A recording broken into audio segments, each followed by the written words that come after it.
दोस्तों पहली बड़ी खबर निकल के आ रही है राहुल गांधी से जुड़ी हुई। आपको बता दें कि राहुल गांधी बोले कि मैं प्रधानमंत्री नरेंद्र मोदी की तरह नहीं बोल सकता हूं 24 घंटे सातों दिन झूठ, जो कि वो पूरी तरह से झूठ बोलते हैं। दोस्तों अगर आपको विस्तार से इस खबर को बताएं तो विधानसभा चुनाव को लेकर के राजनीति दिन प्रतिदिन गर्माती दिख रही है। कांग्रेस नेता राहुल गांधी ने अपने प्रधानमंत्री नरेंद्र मोदी पर सीधा हमला बोला है। उन्होंने कहा कि वो पीएम मोदी की तरह जो हफ्ते में सातों दिन 24 घंटे झूठ बोलते हैं। दरअसल बात यह है कि राहुल गांधी असम के कामरूप जिले में चायगांव निर्वाचन क्षेत्र की एक चुनावी जनसभा को संबोधित कर रहे थे। उन्होंने लोगों को संबोधित करते हुए कहा कि अगर वो सच जानना चाहते हैं तो उनकी बात को सुने। राहुल ने कहा कि मैं आप सभी से यहाँ किसी प्रकार का कोई भी झूठ बोलने नहीं आया हूँ। पीएम मोदी पर तंज कसते हुए उन्होंने कहा कि मेरा नाम नरेंद्र मोदी नहीं है और मैं पीएम मोदी नहीं हूँ। अगर आप असम किसान या किसी मुद्दे पर झूठ सुनना चाहते हैं तो टीवी को चालू करें। वो देश की जनता को हफ्ते में सातों दिन और साथ ही 24 घंटे झूठ बोलते हैं। वहीं अगर आप सच सुनना चाहते हैं तो मुझे सुने। राहुल गांधी ने आगे कहा कि उन्होंने छत्तीसगढ़ के किसानों से वादा किया था कि सरकार बनी तो उनका कर्ज माफ किया जाएगा और वादे के मुताबिक सत्ता मिलने के 6 घंटे के अंदर ही किसानों का कर्जा माफ कर दिया गया था। उन्होंने कहा कि 70,000 करोड़ रुपए की कृषि कर्ज माफ किया गया है। उन्होंने बीजेपी पर वार करते हुए कहा कि वो दूसरे को आपस में लड़वाते हैं और नफरत फैलाते हैं, जो कि हमारी सरकार ऐसा नहीं करती है। दोस्तों अगली बड़ी खबर निकल के आ रही है कोरोना से लेकर के, जो कि सीएम केजरीवाल से जुड़ी हुई है। आपको बता दें कि कोरोना के बढ़ते मामले को लेकर के सीएम केजरीवाल ने कल बुलाई आपात बैठक। दोस्तों आपको बता दें कि यह बैठक कोरोना से निपटने के लिए है। अगर आपको विस्तार से इसको पूरी खबर को हम समझाएं तो दिल्ली में कोरोना के बढ़ते मामलों को लेकर के सीएम अरविंद केजरीवाल ने शुक्रवार यानी 2 अप्रैल को आपात बैठक बुलाने का फैसला लिया है। यह बैठक सीएम आवास पर कल शाम यानी कि दोस्तों आज शाम 4 बजे होगी, जिसमें स्वास्थ्य मंत्री सत्येंद्र जैन के साथ संबंधित विभागों के साथ अधिकारी मौजूद होंगे। यह बैठक कोरोना से निपटने के action plan, vaccine, containment zone, अस्पतालों के बेड प्रबंधन आदि की समीक्षा के लिए बुलाई गई है। संबंधित विभागों के अधिकारियों को कोरोना से निपटने के लिए विस्तृत प्लान के साथ बैठक में शामिल होने का निर्देश दिया गया है। बैठक में सीरो सर्वे, साथ ही वर्तमान में कोरोना केस की मैपिंग आदि सीएम अरविंद केजरीवाल समीक्षा करेंगे। गौरतलब है कि दिल्ली समेत देश भर में पिछले कुछ दिनों में कोरोना के केस में वृद्धि हुई है। ऐसे में सीएम अरविंद केजरीवाल ने आदेश के बाद जो है दिल्ली के 33 बड़े अस्पतालों में 25% आईसीयू और सामान्य बेड बढ़ा दिए गए हैं और इन 33 अस्पतालों में 30 मार्च तक कोविड के 1705 सामान्य बेड थे, जो कि अब बढ़कर के 2547 बेड कर दिए गए हैं। 842 कोविड के सामान्य बेड भी बढ़ा दिए गए हैं। इसी तरह से कोविड मरीजों के लिए 30 मार्च तक 608 आईसीयू बेड थे, जिसमें कि 230 बेड की वृद्धि की गई है और अब दिल्ली में कोविड के लिए 838 आईसीयू बेड हो गए हैं। जिला स्तर पर सर्विलांस टीमें नजर बनाई हुई हैं। कोरोना से संक्रमित मरीजों के संपर्क में आने वाले लोगों की पहचान भी की जा रही है। दोस्तों अगली बड़ी खबर निकल के आ रही है किसान आंदोलन से जुड़ी हुई, जो कि राकेश सिंह टिकैत से जुड़ी हुई है। आपको बता दें कि राकेश सिंह टिकैत ने की थी संसद पर चढ़ाई की बात, तो संयुक्त किसान मोर्चा ने बदल दी योजना। दोस्तों अगर आपको विस्तार से इस खबर को बताएं तो संयुक्त किसान मोर्चा ने 3 कृषि कानूनों के खिलाफ जारी किसान आंदोलन की आगे रणनीति तय कर दी है। इसके तहत किसान में नई संसद तक पैदल मार्च करेंगे और साथ ही दोस्तों हालांकि अभी तक तारीख की घोषणा नहीं की गई है। ऐसे में SKM की तरफ से यह घोषणा राकेश सिंह टिकैत द्वारा कहे गए ट्रैक्टर मार्च से कुछ अलग है। राकेश सिंह टिकैत ने कहा था कि किसान ट्रैक्टर करके संसद पर चढ़ाई करेंगे। बुधवार को संयुक्त किसान मोर्चा की तरफ से कहा गया है कि संसद मार्च में किसानों और मजदूरों के अलावा महिलाएं, दलित, आदिवासी, बहुजन, बेरोजगार, युवा और साथ ही समाज का हर वर्ग हिस्सा लेगा। यह कार्यक्रम पूरी तरह से शांतिपूर्ण तरीके से किया जाएगा। SKM की तरफ से यह कहा गया है कि किसानों की तरफ से 10 अप्रैल तक 24 घंटे के लिए कुंडली मानसेर पलवल यानी कि KMP एक्सप्रेसवे को जाम किया जाएगा, ऐसा उन्होंने कहा। गौरतलब है कि राकेश सिंह टिकैत ने कहा था कि अगर केंद्र सरकार ने कृषि कानूनों को वापस नहीं लिया तो इस पर जो है आह्वान संसद को घेरने का होगा और वहीं पर जो है 4 नहीं 40 लाख ट्रैक्टर जाएंगे। इसके साथ ही उन्होंने किसानों से ट्रैक्टर लेकर के तैयार रहने का ऐलान भी किया था। दोस्तों आपको बता दें कि जारी कार्यक्रम के अनुसार 5 अप्रैल को फूड कॉर्पोरेशन ऑफ इंडिया बचाओ दिवस मनाया जाएगा, जिसमें से 10 अप्रैल को 24 घंटे तक KVMP को ब्लॉक किया जाएगा। 13 अप्रैल को दिल्ली की सीमाओं पर बैसाखी का त्यौहार मनाया जाएगा और साथ ही 14 अप्रैल को अम्बेडकर की जयंती संविधान बचाओ दिवस के रूप में होगा। 1 मई को दिल्ली बॉर्डर पर ही मजदूर दिवस का आयोजन भी किया जाएगा। अगली बड़ी खबर निकल के आ रही है यूपी के डॉन मुख्तार अंसारी से जुड़ी हुई। आपको बता दें कि यूपी में लाख होगा मुख्तार, चुनावों से योगी सरकार के लिए फैसला कैसा होगा असरदार। दोस्तों आपको अगर विस्तार से इस खबर को बताएं तो बाहुबली विधायक मुख्तार अंसारी को सुप्रीम कोर्ट के निर्देश के बाद पंजाब की जेल से वापस उत्तर प्रदेश लाने की कवायद शुरू हो गई है। मुख्तार अंसारी को यूपी में बांदा जेल में शिफ्ट किया जाना है। इसके बाद जो है MP MLA कोर्ट तय करेगी कि मुख्तार अंसारी को किस जेल में रखा जाएगा। योगी सरकार ने मुख्तार अंसारी को राज्य के जेल में वापस की मुसीबत लग रही है, क्योंकि मुख्तार बाहुबली होने के साथ साथ मुसलमान समान भी हैं। ऐसे में सवाल उठता है कि मुख्तार अंसारी के वापस यूपी में आने के बाद सूबे की राजनीति में कोई भी सियासी असर भी पड़ेगा। मुख्तार अंसारी की यूपी के जेल में वापसी ऐसे समय में हो रही है जब सूबे में पंचायती चुनाव हो रहे हैं और साथ ही अगले ही साल जो है विधानसभा चुनाव भी होने को हैं।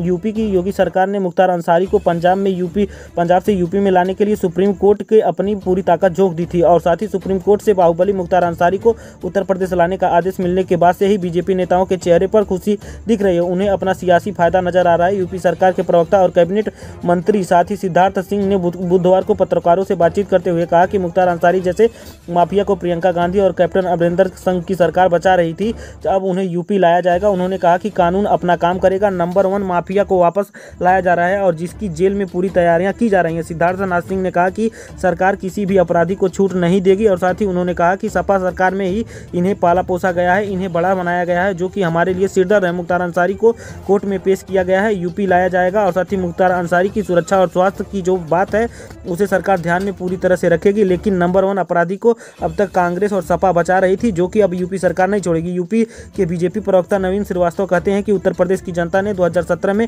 बीजेपी को प्रचंड बहुमत दिया था। उसका मुख्य कारण पिछली सरकारों में बढ़ा हुआ अपराधीकरण और भ्रष्टाचार था। पहली बड़ी खबर निकल के आ रही है दोस्तों बंगाल चुनाव से जुड़ी हुई। आपको बता दें कि ऐसा खराब चुनाव हमने नहीं देखा। ममता के इस बयान से क्या है, मैंने दोस्तों आपको अगर विस्तार से इस खबर को बताया तो पश्चिम बंगाल की 30 सीटों पर आज वोटिंग हो रही है और साथ ही लेकिन इस पर नंदीग्राम में वोटिंग से ज़्यादा हिंसा की चर्चा हो रही है। सुबह से नंदीग्राम में अलग अलग इलाकों में हिंसा हुई है। इस हिंसा में इंडिया टीवी रिपोर्टर पवन नारा घायल भी हो गए हैं। बोयाल 2 इलाके में जो है जबरदस्त हिंसा हुई है। टीएमसी और बीजेपी के कार्यकर्ता आपस में भिड़ गए हैं।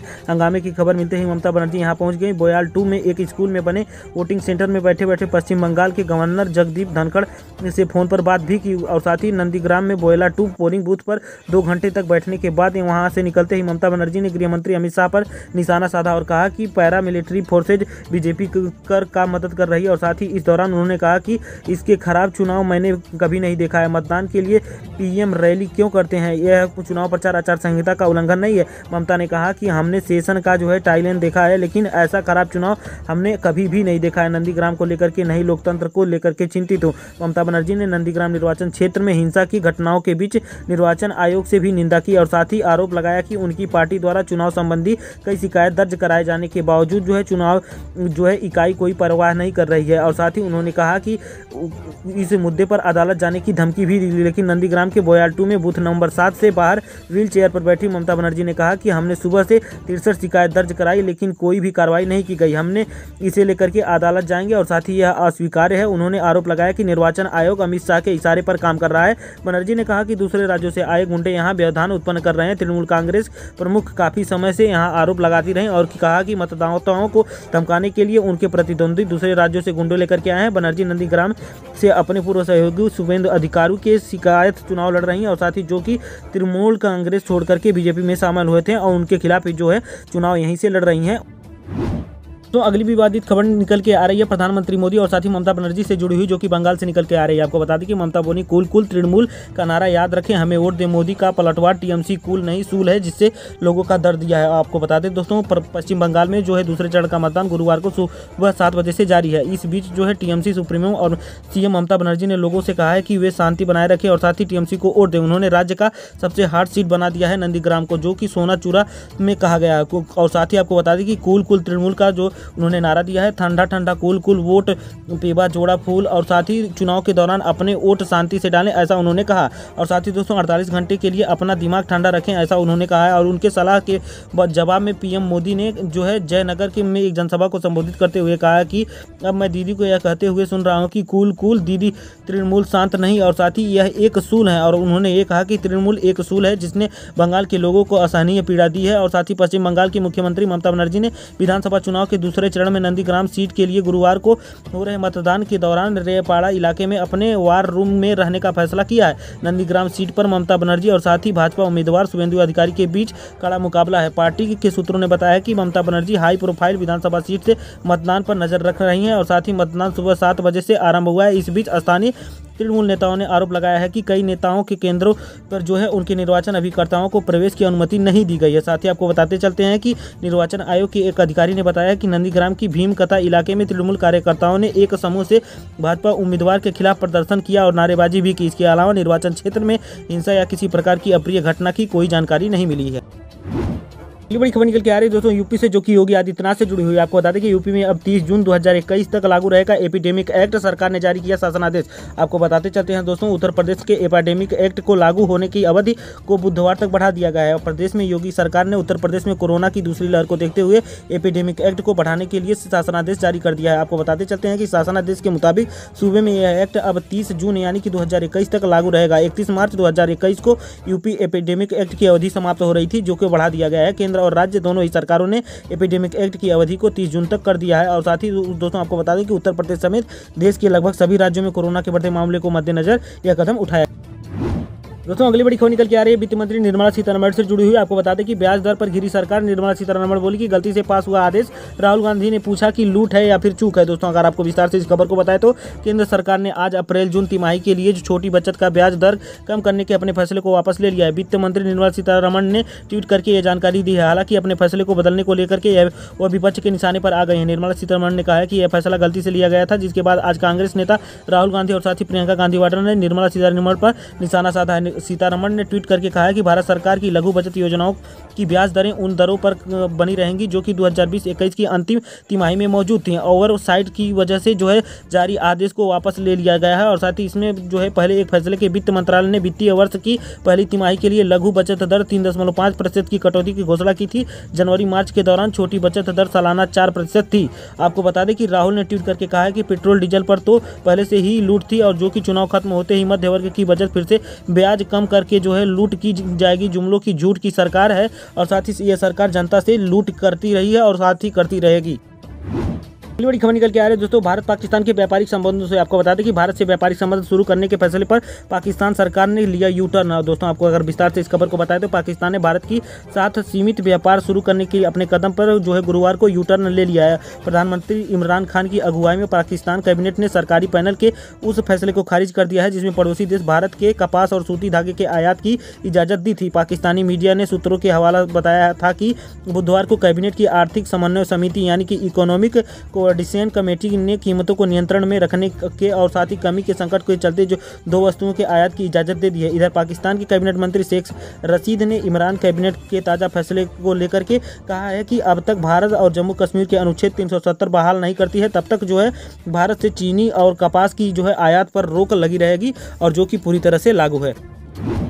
तो अगली बहुत बड़ी खबर निकल के आ रही है पश्चिम बंगाल से, जो कि ममता बनर्जी और साथ ही प्रधानमंत्री मोदी से जुड़ी हुई है। आपको बता दें कि दीदी का यह सच है कि आप दूसरी सीट से भरने जा रही हैं पर्चा, ऐसा कहा है पीएम मोदी ने चुटकी लेते हुए। आपको बता दें कि पश्चिम बंगाल यानी कि दोस्तों वेस्ट बंगाल की मुख्यमंत्री और तृणमूल कांग्रेस की सुप्रीमो ममता बनर्जी नंदीग्राम के अलावा किसी दूसरी सीट से भी नामांकन फार्म भर सकती हैं। उलबेरिया में एक रैली को संबोधित करते हुए प्रधानमंत्री नरेंद्र मोदी ने इसकी आशंका जताई और बनर्जी से यह सवाल भी पूछे। पीएम मोदी ने कहा कि ममता दीदी, आपको अंदाजा नहीं कि जो है कि बंगाल के लोग आपको कितना नाराज हैं और साथ ही लोगों के गुस्से को आपका कोई भी नहीं बचा सकता। दीदी, दीवार पर लिखा कर पढ़ लीजिए, आंख खोलकर देख लीजिए और कान खोल करके सुन लीजिए। बंगाल की जनता आपको सजा देने वाली है। अभी अभी कुछ देर पहले जो नंदीग्राम से हुआ दिखा है कि दीदी अपनी हार मान चुकी हैं। दीदी, आखिरी चरण के चुनाव के नामांकन अभी बाकी है। क्या यह सच है कि आप किसी और दूसरी जगह से फार्म भरने जा रही हैं, और ये सच है या नहीं, इस पर आप जो है विस्तार से बताएं।